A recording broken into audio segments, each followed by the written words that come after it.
आज हम जीव द्रव्य की प्रकृति, जीव द्रव्य सिद्धांत, जीव द्रव्य की रासायनिक संरचना के बारे पर अध्ययन करेंगे।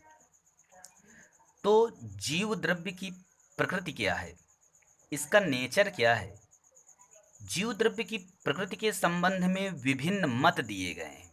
यहाँ पर 4 मत हैं जो प्रतियोगी परीक्षाओं के लिए बहुत बहुत इम्पॉर्टेंट हैं।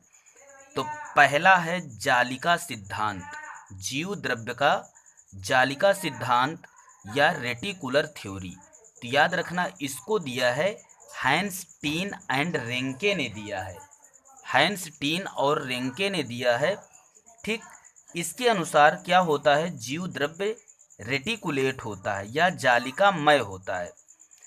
दूसरा है दानेदार सिद्धांत या ग्रैनुलर थ्योरी। तो इस सिद्धांत के अनुसार जीव द्रव्य दानेदार होता है। ये यहाँ पर दिखाया गया है कि जीव द्रव्य दानेदार होता है। पहले वाले में जीव द्रव्य ये जालिकावत होता है।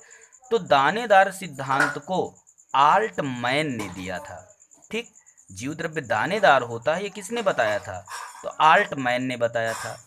इसके बाद है कूपिका सिद्धांत, एल्वियोलर थ्योरी। तो इसके अनुसार जीव द्रव्य कूपिकाओं जैसा होता है, जैसे छोटी छोटी कुइयाँ होती हैं, इस प्रकार से जीव द्रव्य होता है। इसको बुसेली ने दिया था। तो ये बहुत बहुत इम्पॉर्टेंट है।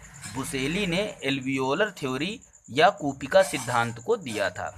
इसके बाद वो जो तंतुमय सिद्धांत या फाइब्रिलर थ्योरी होती है, इस सिद्धांत के अनुसार जीव द्रव्य तंतुमय होता है, मतलब धागे जैसा जीव द्रव्य होता है, और इसको वैज्ञानिक फ्लेमिंग ने दिया था। अगली एक इम्पॉर्टेंट थ्योरी है जीव द्रव्य सिद्धांत, कहते हैं उसको जीव द्रव्य सिद्धांत। तो जीव द्रव्य सिद्धांत की ये थ्योरी प्रोटोप्लाज्म थ्योरी है। इसके अनुसार क्या है, सभी जीवधारियों का शरीर जीव द्रव्य से निर्मित इकाइयों से बना होता है। और इस थ्योरी को दिया था मैक्स सुल्ज ने, वैज्ञानिक मैक्स सुल्ज। याद रखना, प्रोटोप्लाज्म थ्योरी को मैक्स सुल्ज नामक वैज्ञानिक ने दिया था। इसके बाद अब है कि जीव द्रव्य का केमिकल कंपोजिशन क्या है, मतलब जीव द्रव्य में क्या कितने % होता है। तो जल 78 से 85% होता है, प्रोटीन 10 से 15% होती है। ठीक, लिपिड 2 से 3% होती है। देखिए, लिपिड में 3 अक्षर हैं, तो आप समझ जाना कि लिपिड लगभग 3% है। कार्बोहाइड्रेट 1% होता है।